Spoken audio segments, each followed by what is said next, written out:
ኧረ ችግር የለም። አንዳንድ እንትኖችን ተመልክቼ ነበረ። ልክ እንዲህ አይነቱ ነገር ቡስት ከሆነ በኋላ በጣም ብዙ ሰዎች ጋር ከደረሰ በኋላ አንዳንድ ሰዎች ተመልክቼ ነበረ። ጌታ በሚያውቀው አንዳንድ ጊዜ ዊዛውት ኤኒ ሪዝን እባካችሁ ሰዎችን አትቃወሙ። ኦርቶዶክስ ሆናችሁ በተለይ ደግሞ ስልጣነ ክህነቱ ኖሯችሁ በቤተክርስቲያን የምታገለግሉ ሆናችሁ እኔን በፍቅር ቃል የምትጠሩ መስላችሁ ነገር ግን ሙሉ ለሙሉ እንዲህ አይነቱን ዓላማ የምትቃወሙ ሰዎች አይኑ እረዳለሁ። ያልፈለጋችሁት የኔን ጉባኤ አለመዘጋጀት ነው። አይኑ ግን ሳታውቁት የምንፍቅናን አካሄድ የፕሮቴስታንቲዝምን አካሄድ ባትደግፉ ሰፖርት ባታረጉ መልካም ነው እላለሁ። እንደዚህ አይነቱ ነገሮች ሲዘጋጁ በነገራችን ላይ የሁሉም ኦርቶዶክሳዊ ርብርብ ያስፈልጋል። ምክንያቱም እኛ ጉባኤውን ስናዘጋጅ በጣም ብዙ ነገሮች ይሰማ ነበረ። ፈለገ አትናቴዎስ ከሆኑ አካላት ጋር መበሻሸቅ ፈልጎ ነው። ፈለገ አትናቴዎስ የሆኑ አካላትን ኮፒ እያደረገ ነው። ፈለገ አትናቴዎስ የሆኑ ሰዎችን ለመምሰል እየሞከረ ነው ምናምን የተለያዩ ነገሮችን ስንሰማ ነበረ። አመናችሁም አላመናችሁም ይሄ ጉባኤ ኦኬ ገና በቲክታክ ላይ እንኳን ለአርብ ቀጠሮ አለን ኦኬ እንዳለን ማለት ነው። ለአርብ ቀጠሮ አለን ብለን ገና ከመጀመራችን እንኳን አይደለም የሆኑ ሰዎችን ልትመስሉ ፈልጋችሁ ነው ልትሉ ይቀርና ኢቭን እነዛ ሰዎች ራሱ የደነገጡበት ጉባኤ ነው። ይሄ የምናውቀው ነገር ስለሆነ ማለት ነው። እኛ ማንንም ግን ለማብሸቅ ዓላማ የለንም። ማንንም ለማስደንገጥ ዓላማ የለንም። እንዲህ አይነቱን ነገር የጀመርነው በውስጥ ብዙ ነፍሳቶች አሉ። የኛ ጉባኤ ኢቭን በጣም የተለየ ጉባኤ ነው። ምክንያቱም የሆኑ ሰዎችን አምጥቶ ምናምን ስሜት ያድርጉ ምስክርነት ስጡ እስቲ ከዛስ ምን ሆንክ እንዴት ሆንክ ምናምን ብለን ፈለገ ስለራሱ ምስክርነት አሰጥቶ እነሱ የሚሸኝበት አይነት ጉባኤ አይደለም።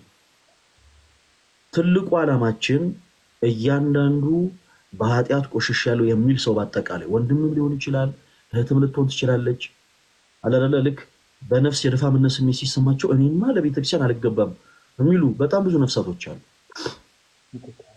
የኛ ዓላማ እነዚህን ሁሉ ሰዎች ሰብስበው ቅዱስ ሥጋውን ክቡር ደሙን እንዲቀበሉ ማድረግ ነው። እነዚህን ሰዎች እንደ ሌሎች ሰዎች ስሜት ያደርገን አይደለም ቅዱስ ሥጋውን ክቡር ደሙን እንዲቀበሉ የምናደርጋቸው። አንዳንዴ ፕሊስ አትቸኩሉ እሺ፣ በደንብ አድርጋችሁ አዳምጡ። ቅዱስ ሥጋውን ክቡር ደሙን እንዲቀበሉ የምናደርገው ግን ስሜታዊ እንዲሆኑ አድርገን አይደለም። ጉባኤው ከተዘጋጀ በኋላ ለአንድ ወር ተከታታይ በተመረጡ ሰንበት ትምህርት ቤቶች በተለያዩ ቦታዎች ላይ ማለት ነው ተከታታይ የሆነ ትምህርትን ይወስዳሉ። ተከታታይ የሆነ ትምህርት ነው። አንዳንዶች እስቲ ልብ ካለ መሬት ላይ አውርደው እስቲ አዳራሽ ተከራይ ምናምን ጋይስ ሲጀመር ከማናችሁም ጋር እኛ ተከሻ ለተከሽ መለካካት ፍላጎቱ የለም። ይሄ የእንዲህ አይነቱ መንፈስ በነገራችን ላይ ጌታችን ኢየሱስን በተሰቀለ ጊዜ ከስር የነበሩ በሱ የማያምኑ ፈሪሳውያን ሲናገሩ የነበሩት አይነት ነገር ነው። እስቲ አምላክ ሆንክ ከመስቀል ላይ ራስን አውርድና አይተን እንመንበት ሲሉት ነው። እና ልክ በዛ ትሆን አትምጡ ፕሊስ። እስቲ አንተ እስቲ ከቻልክ ደግሞ ገንዘብ አናስከፈልም ትላለህ። እስቲ ከቻልክ እስቲ አዳራሽ ተከራይ። እስቲ አዳራሽ ላይ ስጥራቸው እናንተ አዳራሽ ይደንቃችኋል እንጂ 50,000 ሰው ገና ሚሊኒየም አዳራሽ ልንጠራ ነው። አሁን እኛ 2,000 ሰዎች ምናምን አይደለም እምላችሁ ምንም አይነት ወጪ ሳይወጡ ከያሉበት ቦታ በነፃ ትራንስፖርት መጥተው ለማየት ያብቃችሁ። ቸኩላችሁ የምታወሩ ሰዎች ፕሊስ አታወሩ እሺ። በተለይ ስፔሻሊ እኔ በጣም የደነቀኝ ሌላ ቤተ እምነት የሆኑ ሰዎች መቼም ቤተ እምነታቸው ስለሆነ ለቤተ እምነታቸው ቀናት ስላላቸው ወገንተኛ ሆነው የተለያዩ ነገሮችን ሊናገሩ ይችላሉ። እኛ ያሰብነውን ፖዚቲቭ የሆነውን ነገር ተመልክተው እንደው መልካም ሐሳብ ነው እንደው ጥሩ ነው ሊበረታታ ይገባል ሳይሉ የሆነ ነገር ቢቃወሙ አይ ምናልባት የሌላ ቤተ እምነት አማኞች ናቸው ይባላል። ኦርቶዶክስ ሆናችሁ ግን እንዲህ አይነቱን ነገር ስትቃወሙ ነበራችሁ። እኔ እረዳችኋለሁ። መቃወም የፈለጋችሁት እኔን ነው። ነገር ግን በሐሳብ ደረጃ እየተቃወማችሁት ያለው ሐሳብ ደግሞ መቃወም የምትችሉት አይነት አይደለም እና ፕሊስ በአንዴ ብትረጋጉ።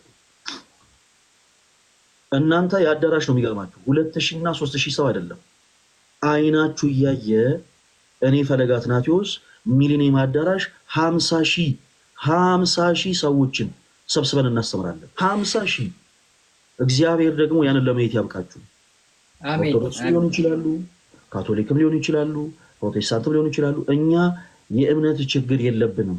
ብቻ ቀድመው ካሉበት ከባድ ነገር እንዲወጡ ነው የምንፈልገው። በነገራችን ላይ አሁን ይሄንን ፕሮግራም እንድጀምር ያደረገው በነገራችን ላይ በውስጥ የሚቀመጡልኝ መልእክቶች ናቸው። በውስጥ የሚቀመጡ መልእክቶችን እንደውም አንድ ቀን ለአንተ ያሳየሁት ይመስለኛል። አንድ ሰዓት ላይ ተገናኝተን በውስጥ ከሚጻፉ ካሉ መልእክቶች ውስጥ አንዱን ያሳየው ይመስለኛል። በውስጥ መስመር በጣም ብዙ አይነት ሰዎች ብዙ አይነት ችግሮቻቸውን ያስቀምጣሉ። የኛ ዓላማ የእነሱን ችግር አዳምጦ ይኸውላችሁ፣ በደንብ ተከታተሉ እሺ። እነሱን ስሜት ያደርጉ። ከየት ነው የመጣችሁት? እንዴት ሆናችሁ አገኛችሁ? እንዴት ኦርቶዶክስ የመልካምን ወጣትን አያችሁት? ፈለገ ሲባል ሰዎች በቃ እኔ ጆሮዬ እንትን ይል ነበረ፣ አሁን ግን አንተን ስላገኘው በቃ ልቤ ሐሴት አደረገች ምናምን ብለው እንዲመለሱ አይደለም የምንፈልገው። እኔ እስኪ በቃ በነገራችን ላይ የሚታወቅ ሰው ነኝ። እኔ ምንም የሰው ምስክርነት አያስፈልገኝም። ወደድክም ጠላህም ሁሉም ሲያቀኝ እንግዲህ ያው ፈልጎ አላውቅም ማለት ይችላል ሰው እና ማንም ሰው ለኔ እንዲመሰክርልኝ አልፈልግም ነው ባጭሩ። አልፈልግም። ምን ፈልገው በነፍስ የድፋምነት ስሜት የተሰማቸው ፕላስ ደግሞ በከባባድ ልምምዶች ውስጥ ያሉትን በጣም ከባባድ በሆኑ ልምምዶች ውስጥ ሆነው በጣም ተቸግረው ያሉ ከዛ ልምምድ መውጣት የሚፈልጉ ሰዎችን በአጠቃላይ ግን ልናገዛቸው እንፈልጋለን። ስጋቸውን በመሸጥ የሚኖሩ እህቶች እኔ አንዲት እህት መልእክት አስቀምጣልኝ እንዴት ልቤ ደስ እንዳለው እኔ ነኝ የማውቀው። ስጋዋን በመሸጥ የምትኖር ሴት ነች። ሊያውም ከሌላ ቤተ እምነት የመጣች። ቤተ እምነቷን መጥቀስ አያስፈልግም፣ ምክንያቱም እኛ የብሽሽቅ ዓላማ የለንም። የብሽሽቅ ዓላማ ቢኖርን ኢቭን ለነሱ እንኳን ሚስጥር ሳንጨነቅ አንዳንዴ ምን አለ መሰላችሁ፣ እኛ ኦርቶዶክሳውያንን በነገራችን ላይ በአደባባይ የሚወራውንና ለካህን የሚወራን ነገር ለይተን እናውቃለን። ስለዚህ ለሆኑ ሰዎችን ለማብሸቅ ብለን ገመናቸው መደበቅ ያለባቸውን ሰዎች ሁሉ አደባባይ እየወጣን እሺ ከዛስ በለው ያዘው ፈለጠው አንልም። በቻልነው አቅም በውስጥ ማውራት የምንችላቸው ሰዎች በውስጥ እናወራቸዋለን። እና ይቺ ስጋዋን በመሸጥ የምትኖር እህት ነች፣ ያውም ከሌላ ቤተ እምነት የመጣች እና ውስጧ ሁልጊዜ ክርስቶስን ቤተ መቅደስ ይናፍቃል። ቤተክርስቲያን ሄዳ ቅዳሴ ማስቀደስ፣ ነጣው ለለምሳ በማለቱ መገኘት፣ እግዚአብሔርን ማመስገኑ በጣም ትፈልጋለች። ነገር ግን ያለውበት ነገር ይገድበኛል ብላ ነው የነገረችኝ። ልቧ እግዚአብሔርን ይሻል እና የሆነ ደግሞ የምትሰራው ስራ ደግሞ ስለሚገድባት በናፍቆት ብቻ ቀርታለች። ስለዚህ የኛን ፍላጎት ያ ነው። የሆነ ተአምር ፈጥረን ጭራሽ እግዚአብሔርን ያላሰበውን ሰው ተአምር ፈጥረንና ምናምን ብሎ ጎትቶ ምናምን ይዞ መሄድ አይደለም። ልባቸው እግዚአብሔርን የሚናፍቁ ብዙ ሰዎች አሉ። እመኑ ይንገራል። በተለያየ አይነት ኮንዲሽን ላይ ሆነ በተለያየ አይነት ኮንዲሽን ላይ አንድ ሌላ ፕሮቴስታንት ነገ ከነገ ወዲያ መጥቶ የሆኑ ሰዎችን ጫት ላስጠርቢ፣ ይሄ መልካም ሐሳብ ነው። በነገራችን ላይ ምንም የሚያበሽቅ ነገር አይደለም። የምትበሽቅ ከሆነ ችግር አለ ማለት ነው። ኦኬ በላካ ይሄ መልካም ነገርን ከማድረግ ባለፈ በነዛ ሰዎች ስም የሸቀልክ ከሆነ ወረ ልትበሽቅ ትችላለህ። ምክንያቱም እንደ ገበያ ስለምታየው ማለት ነው። ልክ ከስጋ ቤት አጠገብ ስጋ ቤት ሲከፈት ቀድሞ የከፈተው ባለ ስጋ እንደሚያቆርፍ ሁሉ በተመሳሳይ ቢዝነስ እየሰራህበት ከሆነ ልትከፋት ትችላለህ። ካልሆነ ግን ፖዚቲቭ ምንም ችግር የለውም። እና ባጭሩ እኛ ማንም ጮኸ ማን አረ ፕሊስ እንደዚህ አትበሉ ይሄ የኛ ስም ነው ምናምን አሉም አላሉም እኛ እንደዚህ አይነት ጩኸቶች ቦታ የለንም። እግዚአብሔር ይመስገን። አረ እያስተዋወቅከው ነው ገሌን ምናምን ብለውም ይሄኛውን አዲሱን ደግሞ የኛን ራይ እያስተዋወቁ ያሉትን በዚህ አጋጣሚ በዚህ ዙሪያ በጉባኤ ፈለገ አትናቴዎስ ዙሪያ ከልቤ ነው የሚራችሁ። ይሄ ለወረት ምናምን አይደለም። በጉባኤ ፈለገ አትናቴዎስ ዙሪያ ኦርቶዶክሳዊ መልካም ወጣት ዙሪያ የተለያዩ ቪዲዮዎችን ሲሰሩ የነበሩ የተለያየ ቤተ እምነት አማኞች ስፔሻሊ ፕሮቴስታንት የሆኑ እህት ወንድሞች ካሉ መልእክቴን አድርሱልኝ። ለእያንዳንዳቸው 10 ሺህ ብር እሸልማቸዋለሁ። አካውንታቸውን በውስጥ መስመር ያስቀምጡልኝ። በቁም ነገር እንዲህ ዝም ብዬ ለወረት አይደለም። በቁም ነገር አካውንታቸውን በውስጥ መስመር ያስቀምጡልኝ። ምክንያቱም ለኛ ትልቅ ስራ ነው ይሰሩልን።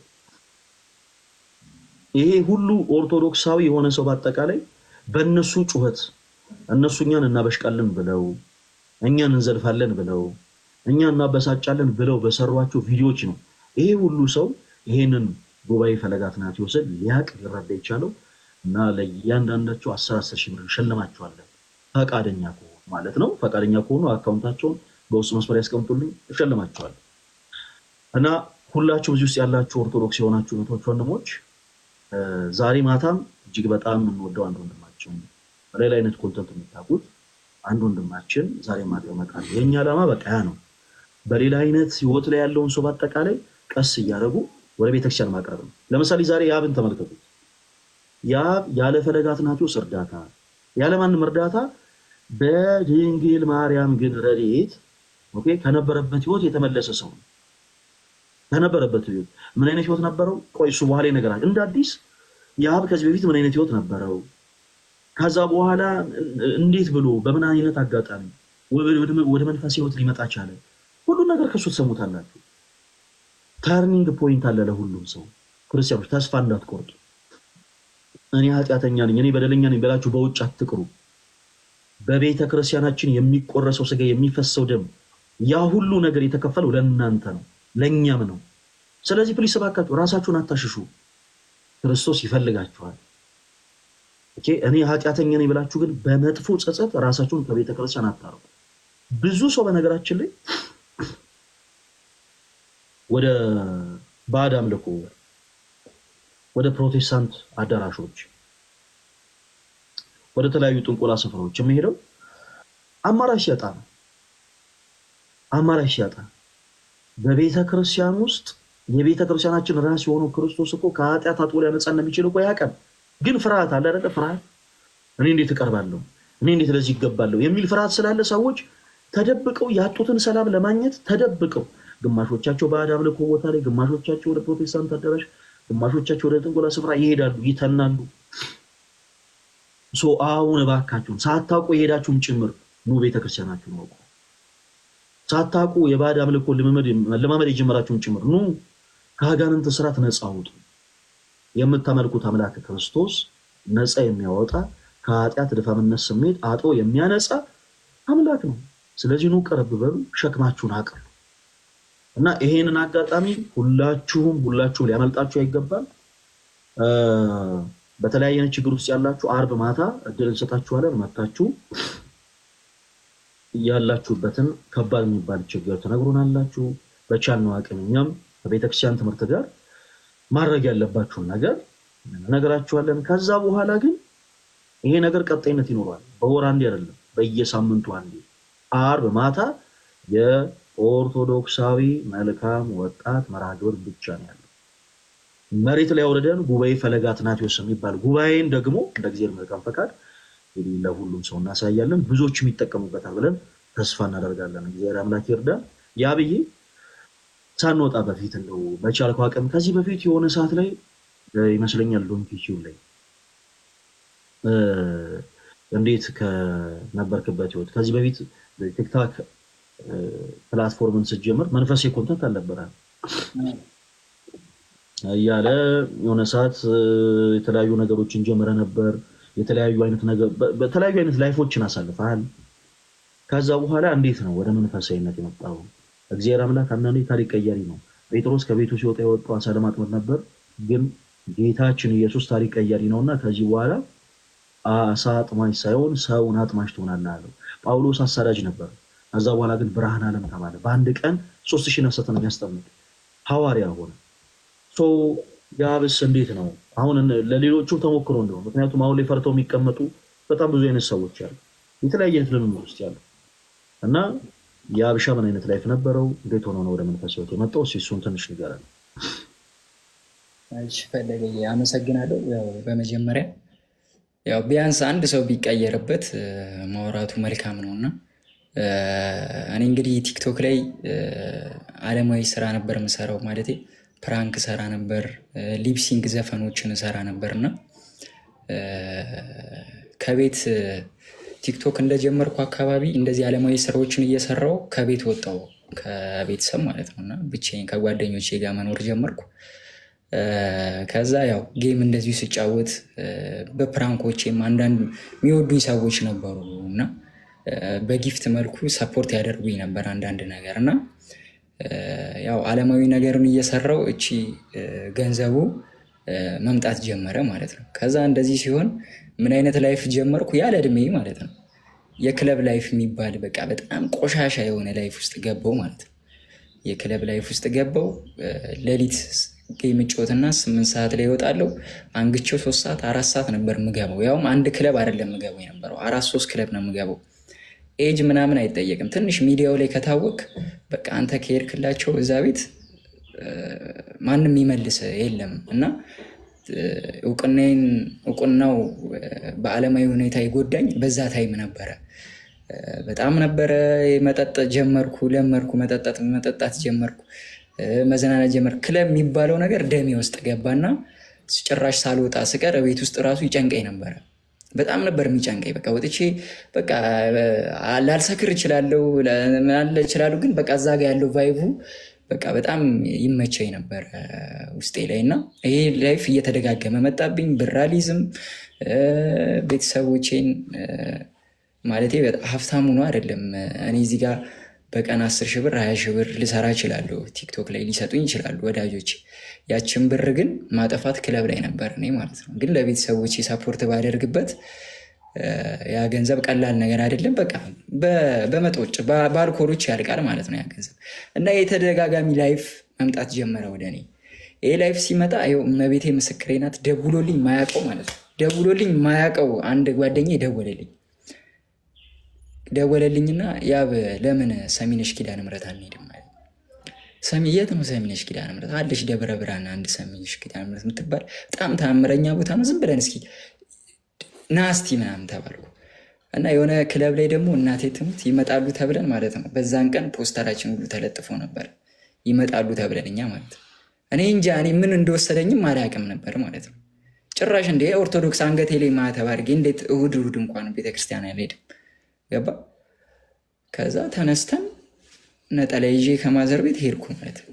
እንደ ሄድኩ የደብሩ አስተዳዳሪዎች ያወራል። በቃ ለምኗት፣ እንደዚህ በሏት፣ ከልባችሁ ከለመናችሁ በ3 ቀን ይደረግላችኋል፣ እንደዚህ ካላችሁ በ7 ቀን ከልባችሁ እያለቀሳችሁ ለምኑ ያልና እዛ ጋር ሲሰብክ የነበረው ሰው በቃ ሙሉ ላይፍ እየነገረኝ መጣ። በቃ ስለኔ ነው ያ ሰው የሚሰብከው በለው። በቃ እዛ ጋር ቁሜ በሩ ጋር ቁሜ ስለኔ እያወራ እንዴት እዛ ቤተክርስቲያን ውስጥ እንዴት ልግባ? እንደዚህ ላይ ክለብ የገባችሁ ሰዎች፣ እንደዚህ ያደረጋችሁ ሰዎች እንዴ ከዛ እንዴት ልግባ? በቃ ውስጤ በጣም ፈራና ህዝቡ በጣም ብዙ ህዝብ ነበር። ወጥቶ ሲጨርስ ሄድኩና ስለ አድኖ ላይ ደምን ኔትወርክ አለው አይደል ከልቤ ይኸው እመቤቴ ምስክሬ ናት። እኔ ዛኔ 400,000 ፎሎወር ነው የነበረኝ። እንዳሁኑ ፎሎወር አልነበረኝም በደንብና 400,000 ፎሎወር ነበረኝ። እናቴ ቅድስት ኪዳነ ምህረት ሆይ በቃ ወደ መጥፎ ነገር እየሄድኩብሽ ነው።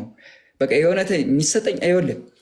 ምንድነው ችግሩ? እኔ ቢያንስ እንኳን በስራዬ እንኳን በምሰራቸው ስራዎች እንኳን የተለያዩ ስራዎች ሊመጡልኝ አልቻለም ወደ እኔ ማለቴ በቃ ድርጅታችንን አትመጠንም ብለው ስለሚያስቡ ዓለሙ እንኳን እየጠቀመኝ አልመጣም ነበር። የሚይዘው ነገር በሙሉ እንዳለ በቃ በረከት የለውም ነበር። ምን ነገር አሁን ፈለገ 5,000 ብር እግዚአብሔርን ነው የምልህ 5,000 ብር ወር ይበቃኛል ለእኔ ማለት ነው 5,000 ብር እና ወደዛ ሄድኩና ስለ አድኗ ላይ አልቅሼ ለመንኳት ማለት ነው። አልቅሼ ለመንኳትና ፈለገኝ። በጣም የሚገርመው ነገር ልንገርህ፣ በጣም የሚገርመው ነገር እኔ ሄድኩኝ። እኔ እመቤቴን ስለ ቤተክርስቲያን ጉዳይ አንድ ቀን ተደውሎልኝ አያውቅም። አንድ ቀን ስለ ቤተክርስቲያን ጉዳይ እንደዚህ እስኪ ፕሮሞት አድርግልን፣ እንደዚህ አስተዋውቅን፣ እንደዚህ እስኪ ቤተክርስቲያናችን እንደዚህ ተጎርታ እንደዚህ እናቴ ይሄው ዛሬ ማታ እንጋዲኝ እንደዚህ ብዬ በቃ እንደዚህ ተደውሎልኝ አያውቅም። ሂጄ ጸሎት አረኩ። አልበለውም ነበር ማለት ነው። ጸሎት አረኩ። ባስ ውስጥ ቀጥ ብዬ ገባሁ አልቅሼ ማለት ነው። እመቤቴን እንደመጣሁ በ3ኛ ቀኑ አንድ ስልክ ተደወለልኝ። ክርስቶስን ለምን እንደዚህ አይነት ፎሎወር አለ? ለምንድን ነው ቤተክርስቲያን እንደዚህ ማታስተዋውቀው ተባለ። ምን ቤተክርስቲያን ነው? እንደዚህ ስላሴ ካራቆሪ ስላሴ ቤተክርስቲያን አለና ቤተክርስቲያኑ ምንድነው ከሽንት ቤት አጠገብ ነው ያለው። ሁለተኛ ደግሞ እዳ አለበት የ8 ሚሊዮን ብር እዳ እና እናቶች ነጠላ ዘርግተው 4 ሚሊዮኑን ከፍሎታል። እባክህ 4 ሚሊዮን እንደምትችለው አድርጋ አስተባብራ አግዘናሉ። ከዛ እንደ ድንገት ቪዲዮ ሰራው ለቀኩ። በጣም ብዙ ሰው አየው። በሚሊዮን ደረጃ የሆነ ገንዘብ አገኙ ፈለገኝ። ከዛ ያ ገንዘብ አጥጋቢ አልነበረም በሰዓቱ ማለት ነው። እንግዲህ አስበው እኔ ከክለብ ተነስቼ ነው እዛ ቤት ሄዶ እኔ አላቅም ምንም ነገር ነው ነገር የእግዚአብሔርን ተአምር ነው ነገር በቃ ቀጥተኛ እኔ ወደ መንፈሳዊ ህይወት እንድገባ በቃ እግዚአብሔር ልቤን ስለሰጠውት ወደዛ የመራኝ ታይም ነው ይሄ ታይም ማለት ነው። ንጹህ ልብ ብቻ ነው የሚያስፈልገው እንደዚህ አይነት ስራ ውስጥ ለመግባት ማለት ነው። ሄድኩኝ ላይቭ ላይ ቁጭ አልኩኝ። በሁለት ቀን 2 ሚሊዮን ብር ሰበሰብኩ ለቤተክርስቲያኑ ማለት ነው። እኔ መቤቴን በቃ እኔ በቃ ምን ልሁን ፈለገ ማለት አስበው እስቲ አስበው። እኔ ትላንትና የት እንደነበርኩ አውቀዋለሁ ማለት ጭራሽ ቤተክርስቲያን እሑድ ማርያም ልጅ ነበርኩ።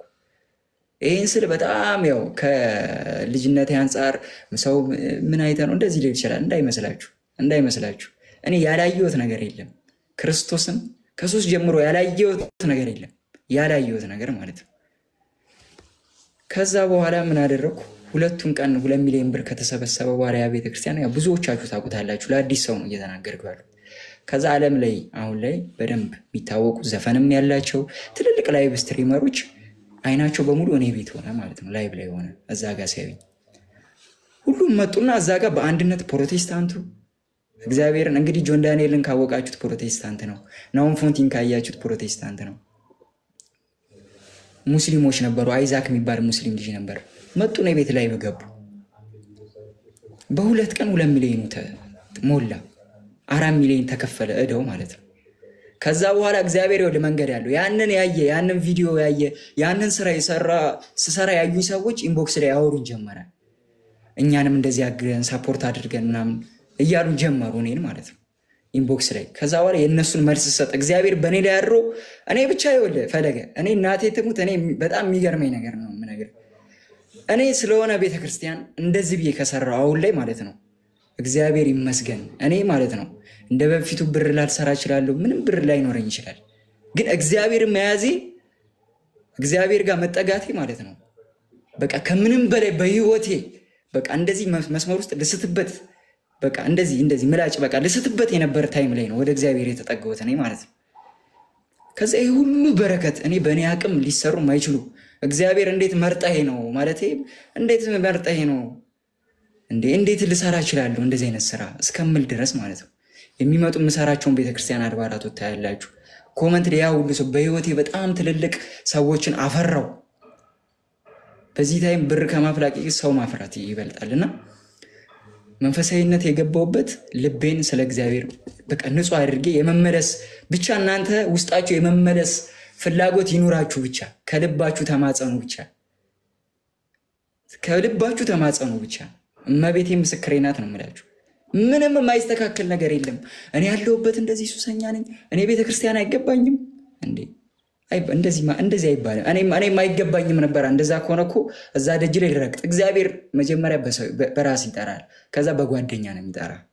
ቀሳ ነው በጓደኛ ይጠራል። እኔ በጓደኛ ይጠርተው ነው እዚህ ድረስ የደረስኩትና አሁን ላይ ሱስ ውስጥ ያላችሁ ሰዎች ክርስቶስን ምንም ከእግዚአብሔር ውጭ ነገ ይሄውኝ እኔ ምራቄን ማሸነፍ ማልችል ሰው ነኝ። ትንብዬ ነው የምሞተው። ንስሐ የሚፈሩ ሰዎች ይሄው ፈለገኝ እኔ ብዙ ጊዜ ጓደኞቼን ገዳማት ስወስድ ማለት ነው ንስሐ ሳላስገባ አላመጣቸውም ነበር። ይሄው የትኛው መጠየቅ ትችላላችሁ ላይ ብላ ያስገብታችሁና ነገ እኮ እዛ ቦታ ላይ እንደምገባ ቃለውና እኔ አልገባም ብሎ ያስቸግሩኛል ብዙ ሰዎች ማለት ነው። ብዙ ጓደኞቼ ነገ እዛ ላይፍ ላይ እንዳለው አውቃለሁ እና እዛ ላይፍ ውስጥ መመለሴ ስለማይቀር ንስሐ አልገባም ብሎ ያስባሉ። ከዛ አንድ የገዳም አባት ነው ነገረኝ ፈለገኝ ንስሐ ማለት መራመድ እንደማይችል ሕፃን ልጅ ነው ማለት የመጀመሪያ ቀን ሕፃን ልጅ ስታራምደው ይወድቃል።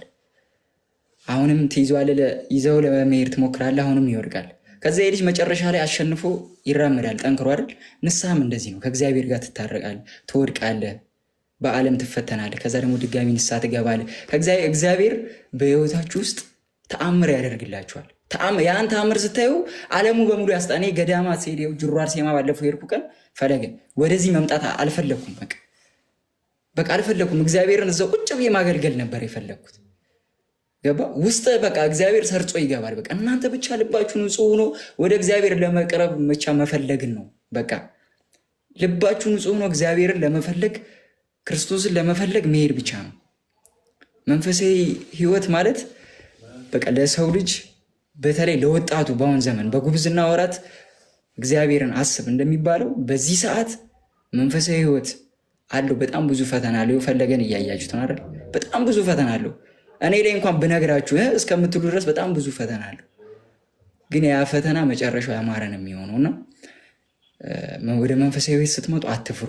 እኔ እንደዚህ ኃጢአተኛ ነኝ፣ እንደዚህ ቆሻሻ ነኝ፣ እንደዚህ እንትን ነኝ የሚባል አማርኛ እንደዚህ የሚባል ነገር የለም። ሁላችንም ኃጢአተኛ ቆሻሻ ሰዎች ነን። ግን ዕለት ተዕለት ይቅር የሚለን አለ ክርስቶስ። ዕለት በዕለት ነው ይቅር የሚለን እና እኔ ልጅ ልሆን እችላለሁ አሁን ላይ፣ ግን ያየሁት ላይፍ ሳይገባኝ ወጣትነቴ ሊነጥቀኝ የነበረ በጣም ብዙ ሱሶች ነበሩ። በጣም ብዙ ዳንኪራዎች ነበሩ። ግን እግዚአብሔር ይመስገን በቃ ድንግል ማርያም ዝቅ ብዬ አልቅሼ ነው እሷ በቃ ያሰብኩትን ያደረገችልኝ። አሁን እንደምታዩት ሰው አሁን እኔ ይገርመኛል ፈለገዬ፣ እኔ በሄድኩባቸው ቦታዎች በሙሉ እግዚአብሔር የሚሰጥ ክብር የሚሰጥ ሞገስ በብር እኮ አትገዛውም እኮ $1 ሚሊዮን ብትሰጥ እኮ ያን ክብር አታገኙም። እግዚአብሔር የሚሰጥ ክብር ሰዎች ላይ በቃ ዝቅ ብሎ እንዴ ይህን ክብር ማን ይሰጠኛል? እኔ እግዚአብሔርን የምሬን ነው የምላችሁ። ማን ይሰጣል ክብር? ሞገስ የሚሰጥ ማን ነው? ክርስቶስ ነው። ስለዚህ አሁንም ወደ መንፈሳዊ ህይወት እነ ፈለገ በጣም እየለፉ ነው። እኔና ፈለገ ይህን ነገር ሲያስበው የሆነ ቦታ ላይ ቁጭ ብለን አውርተ ነው ነበረ። ያውም እንደውም ሊጀምረው የነበረ በትልቁ ነበር። ቅድም 50 ሺህ ሰው ሲል የነበረ በጣም በትልቁ ነበር ሊጀምረው የነበረው። አሁንም ደግሞ ያሳካዋል። ከጎኑ ነን፣ እግዚአብሔር ይመስገን። በቃ ብዙ ፈተኖች ሊኖሩ ይችላሉ፣ ቅድም ሲያወራ እንደሰማችሁት። ግን እኛ ከጣርን ማይሳካ ነገር የለምና አሁንም እንደውም እንደነፈለገ ሚዲያው ላይ በጣም እንደውም እየለፉ አይደለም ማለቴ እነሱ ቁጭ ብለው ሌት ቀን ነው በቃ አንድ ሰው ከለወጥን ብለው ቁጭ ብለው ላይ አይናቸው ደም እስከሚመስል እየሰሩ ያሉትና አሁንም ጥሪ ሲያቀርቡ ኦርቶዶክሳውያን አትፍሩ። እኔ እንደዚህ ነኝ፣ እኔ አይገባኝም፣ እንደዚህ ነኝ። በእርግጠኝነት እኔ ፈለገ ቤት አልገባም የሚል ሰው እኔ እኮ እንደዚህ የሚል ሰው እኮ አለ እኮ በእርግጠኝነት ፈለገ እዛ እኮ ስለ መጽሐፍ ቅዱስ ስለ ክርስቶስ ነው የሚወራው፣ ይሄ ቦታ እኮ አይመጥነኝ የሚል ሰው በጣም ብዙ ሰው አለ። እንደዚህ ይሄን አስተሳሰብ ከአይምሯችሁ ማውጣት አለባችሁ። ደግሞ ይሄን ነገር ተቀይሮ ደግሞ እንደምናየው 100% እርግጠኛ ነኝ። አሁን ይሄ በጣም ጥቂቱ ነው። ነገ ዓርብ የተጠራችሁት ጥቂቱ ነው። 50 ሺህ 100 ሺህ ሰው አዳራሽ ሞልተን በአመት አንዴ አይደለም በሳምንት አንዴ ኦርቶዶክሳውያን እየተገናኘን ዓርብ ቀን እንዳለው ማለት ነው ስለ ክርስቶስ እያወራን ስለ ክርስቶስ ፍቅር እየተናገርን ስለ እመቤቴ ስለ ቅድስት ድንግል ማርያም አማላጅነት አስታራቂነት ገና ይሰበካል። ኢትዮጵያ ላይ ይሰበካል። ገና ደግሞ ትውልድ ይነሳል። እነፈለገ ደግሞ እግዚአብሔር እድሜና ጤና ይስጣችሁ። እኔ በተለይ ፈለገን በማወቄ በጣም እድለኛ ነኝ። በጣም ክርስቶስ ምስክሬ ነው የምላችሁ። ክርስቶስ ምስክሬ ነው። እኔ ፈለገ በማወቄ በጣም እድለኛ ነኝ እና ዛሬም ነገም እነሱ በሚያደርጓቸው ጥሪዎች እኛ ወንድሞቻችን ከጎናችን አንድ ሰው ብቻ ምንም ሊያደርግ አይችልም። ሁለት ሰው ምንም ሊያደርግ አይችልም። እኛ አብረን መተጋገዝ አለብን። አንድ ጥሪ ስንጠራ እህት ወንድሞቻችን ጓደኛ የሰፈር ጓና እስኪ ዝም ብለ ይዛችሁትን ውስጥ በዛች ታይም እናንተን ያመሰግናችኋል። እኔ ከመሬት ነው እንደዚህ ይዘው ይሄዱት እንዳልኳል እና ያው ሁላችሁም ልባችሁን ክፍት አድርጋችሁ ወደ እግዚአብሔር መቅረብ ነውና ፈለገ ይህን ነገር ማዘጋጀታችሁ እናንተም እግዚአብሔር ይስጣችሁ። በጣም ትልቅ ነገር ነው ያደረጋችሁት እና በጣም ነው የማመሰግነው።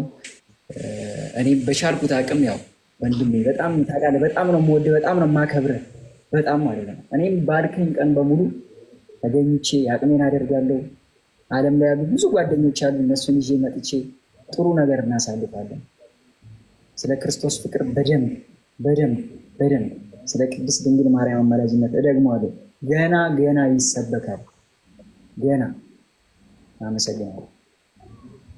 ያቤ በጣም ነው የማመሰግነው። እግዚአብሔር ያክብርልኝ። ያው ዙስ ያላችሁ እህት ወንድሞቻችን እንግዲህ ደጋግመን እንዳልነው ያው አሁን የአባነት ህይወት ያላችሁ በጣም ብዙ ሰዎች ይኖራሉ እዚህ ውስጥ። ለዛ ነው የራስን ተሞክሮ ሊነገረን ያደረግነው። ልክ እንደ ያብ አይነት ተሞክሮ ያለው ብዙ ሰው ይኖራል። የተለያየ አይነት ክለብ ውስጥ የብዙ አይነት ላይፍ ያየ እና መመለስ የሚፈልግ ሰው ይኖራልና አጋጣሚውን ተጠቅማችሁ ከጨለማ አሰራር እንድታመልጡ የእናንተ ህይወት ደግሞ የእግዚአብሔር ትምህርት ቤት ሆኖ ሰዎች እንዲማሩበት ነው የምንፈልገው። ጌታ ቢረዳንና ተወዳጆች እንግዲህ ዓርብ ማታ 3 ሰዓት እዚሁ ፈለገ አትናቴዎስ የሚለው የቲክታክ አካውንት ላይ ሁላችሁም ታገኙ። በተለያየ አይነት ችግር ውስጥ ያሉት ወንድሞቻችን በአጠቃላይ እንሰማቸዋለን። በቃ እኛ እንዲህ አይነቱ መርሃ ግብር ያዘጋጀ ነው ለዛ ነው። እስከዛ ድረስ በላይቭ ስትሪም የሚኖረን መርሃ ግብር ያ በጣም ሶሪ ትንሽ ሳይነስ አሞኛል ዛሬ በጣም ተቸግሬያለሁ እና ዓርብ ማታ 3 ሰዓት በተለያየ አይነት ችግር ውስጥ ያላችሁ ከተለያየ ሱስ መውጣት የምትፈልጉ ከተለያየ ስምምድ መውጣት የምትፈልጉ እህት ወንድሞች ሁላችሁም ዓርብ ማታ 3 ሰዓት እንድትገኙ። ዛሬ ማታ በነገራችን ላይ ትልቅ እንግዳ አለ። እጅግ በጣም እንወደው አንድ ወንድማችን ይመጣል እና ዛሬ ማታ 3 ሰዓትም እንዳትቀሩ። ዛሬ ማታ 3 ሰዓት ይኖራል። ነገ ማታ 3 ሰዓትም አለ። ሁላችሁ እንዳትቀሩ። ሌላው እሁድ የት ናችሁ ተወዳጆች? እስኪ አዲስ አበባ ያላችሁ ሰዎች እሁድ የት ናችሁ? አዲስ አበባ ያላችሁ ሰዎች ብቻ እሁድ የት ናችሁ? እሺ የተለያየ ቦታ ልትሆኑ ትችላላችሁ። ለማንኛውም አሁን እሁድ ያሁን የፊታችን እሁድ እንደ እግዚአብሔር መልካም ፈቃድ እኔ ወንድማችሁና ዘማሪ ብስራት 21 ሚዲያ ላይ የምታውቁት በአገልግሎቱ የምትወዱት ወንድማችሁ ዘማሪ ብስራት ሰሚት ጊዮርጊስ ቤተክርስቲያን እንግዲህ ለአገልግሎት እንመጣለን እና ሰሚት ጊዮርጊስ አካባቢ ያላችሁ ኦርቶዶክስ የሆናችሁ ወንድሞች እዛ እንገናኝ። መምጣት የምትችሉም ደግሞ ተወዳጅ የሆናችሁ ወንድሞች ሁላችሁም እንዳትቀሩ። እንግዲህ በአካል እንገናኛለን ማለት ነው እና ሰሚት ጊዮርጊስ ትልቅ የተዘጋጀ ጉባኤ አለ እና እንደ እግዚአብሔር መልካም ፈቃድ እዛ እንገኛለን። የምትችሉ ኦርቶዶክሳውያን ያው እንግዲህ ካራቃችሁ ሰሚት ጊዮርጊስ ቤተክርስቲያን ከቅዳሴ በኋላ ማለት ነው ከቅዳሴ በኋላ ባለው ጉባኤ ላይ ጠዋት እንድትገኙ በሉል እግዚአብሔር ስም እንጠራችኋለን። ተወዳጆች በጣም ነው ወዳችሁ ያብዬ በቃ ለወጣ ነው። አመሰግናለሁ ይሄን ምስክርነት እንድሰጥ ስላደረግከኝ በጣም ነው የማመሰግነው።